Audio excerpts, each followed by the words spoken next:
ನಮಸ್ಕಾರ. ಫ್ರೀಡಂ 19 ಸುದ್ದಿವಾಹಿನಿಗೆ ಸ್ವಾಗತ. ಇಂದಿನ ಮುಖ್ಯ ಸುದ್ದಿಗಳತ್ತ ಗಮನ ಹರಿಸೋಣ.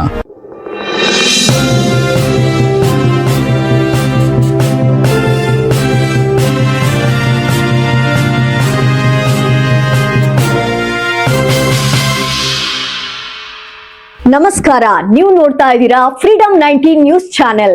ನಿಖರ ಮತ್ತು ಪರಿಶೀಲಿತ ನಿರಂತರ ಸುದ್ದಿಗಳನ್ನ ಜವಾಬ್ದಾರಿಯುತವಾಗಿ ತಲುಪಿಸುವಂತ ವಿಶ್ವಾಸಾರ್ಹ ಸುದ್ದಿ ವೇದಿಕೆ ಫ್ರೀಡಂ 19 ನ್ಯೂಸ್ ಚಾನೆಲ್ಗೆ ತಮಗೆಲ್ಲರಿಗೂ ಆತ್ಮೀಯವಾದಂತಹ ಸ್ವಾಗತ.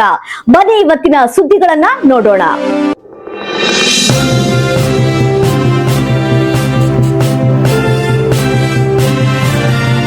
ಹಾವೇರಿ ಜಿಲ್ಲೆ ಆಲದಕಟ್ಟಿ ಗ್ರಾಮದಲ್ಲಿ 2 ಅಂಗನವಾಡಿ ಕೇಂದ್ರಗಳು ಇದ್ದು ಮಕ್ಕಳಿಗೆ ಶುದ್ಧ ಕುಡಿಯುವ ನೀರನ್ನು ಕಲ್ಪಿಸಲು ಆಗಿರುವುದಿಲ್ಲ. ಗ್ರಾಮ ಪಂಚಾಯಿತಿ ಅಭಿವೃದ್ಧಿ ಅಧಿಕಾರಿಗಳು 5 ವರ್ಷಗಳಿಂದ ಮನವಿ ಕೊಟ್ಟರೂ ಅಧಿಕಾರಿಗಳು ಇತ್ತ ಗಮನ ಹರಿಸಿರುವುದಿಲ್ಲ. ಜಿಲ್ಲಾ ಪಂಚಾಯಿತಿಯಿಂದ ಫಿಲ್ಟರ್ ಮಿಷನ್ ಹುಟ್ಟು 1 ವರ್ಷವಾದರೂ ಕನೆಕ್ಷನ್ ಕೊಟ್ಟಿಲ್ಲ. ಈಗಲಾದರೂ ಶುದ್ಧ ಕುಡಿಯುವ ನೀರನ್ನು ಕೊಟ್ಟು ಫಿಲ್ಟರ್ ಮಿಷನ್ ಕನೆಕ್ಷನ್ ಕೊಡಬೇಕೆಂದು ಅಂಗನವಾಡಿ ಕಾರ್ಯಕರ್ತೆಯರು ಹೇಳಿದರು.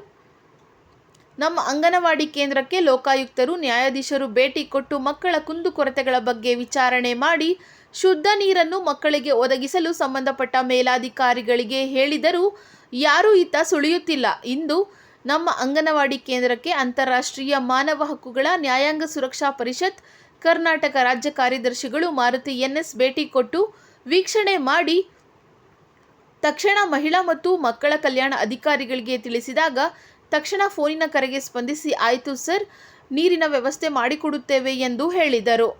ಗ್ರಾಮ ಪಂಚಾಯಿತಿ ಅಭಿವೃದ್ಧಿ ಅಧಿಕಾರಿಗಳು ಅವರನ್ನು ಫೋನಿನ ಕರೆಯ ಮೂಲಕ ಸಂಪರ್ಕಿಸಿದಾಗ ಅವರು ಸರ್, ನಮ್ಮ ಗ್ರಾಮ ಪಂಚಾಯಿತಿಯಲ್ಲಿ ಅನುದಾನ ಇರುವುದಿಲ್ಲ, ನೀವು ಮಹಿಳಾ ಮತ್ತು ಮಕ್ಕಳ ಕಲ್ಯಾಣ ಅಧಿಕಾರಿಗಳಿಗೆ ಸಂಪರ್ಕಿಸಿ ಎಂದು ಗ್ರಾಮ ಅಭಿವೃದ್ಧಿ ಅಧಿಕಾರಿಗಳಾದ ವಿನಾಯಕ್ ಅವರು ತಿಳಿಸಿದರು. ಇನ್ನಾದರೂ ಮೇಲಾಧಿಕಾರಿಗಳು, ಸಿಡಿಪಿಒ, ಮಹಿಳಾ ಮತ್ತು ಮಕ್ಕಳ ಕಲ್ಯಾಣ ಅಧಿಕಾರಿಗಳು, ಜಿಲ್ಲಾ ಪಂಚಾಯತ್ ಸಿಇಒ ಅಂಗನವಾಡಿ ಮಕ್ಕಳಿಗೆ ಶುದ್ಧ ನೀರಿನ ವ್ಯವಸ್ಥೆ ಮಾಡಿಕೊಡಬೇಕೆಂದು ಹೇಳಿದರು. ವರದಿ Maruti NS, freedom 19 news, Haveri. ಇಂದಿನ ಪ್ರಮುಖ ಸುದ್ದಿಗಳು. ಕರ್ನಾಟಕದ ಪ್ರತಿಯೊಂದು ಮೂಲೆಗೂ ನಿಖರ ಮತ್ತು ಪರಿಶೀಲಿತ ಮಾಹಿತಿಯನ್ನು ಜವಾಬ್ದಾರಿಯುತವಾಗಿ ತಲುಪಿಸುವಂತಹ ಪ್ರಯತ್ನದಲ್ಲಿ ನಾವು ಸದಾ ನಿಮ್ಮ ಜೊತೆ. ಫ್ರೀಡಂ 19 ನ್ಯೂಸ್ ಚಾನೆಲ್ನ ವೀಕ್ಷಕರಿಗೆ ಧನ್ಯವಾದಗಳು. ಮತ್ತೆ ಭೇಟಿಯಾಗೋಣ ಮುಂದಿನ ಸುದ್ದಿಗಳೊಂದಿಗೆ. ನಮಸ್ಕಾರ.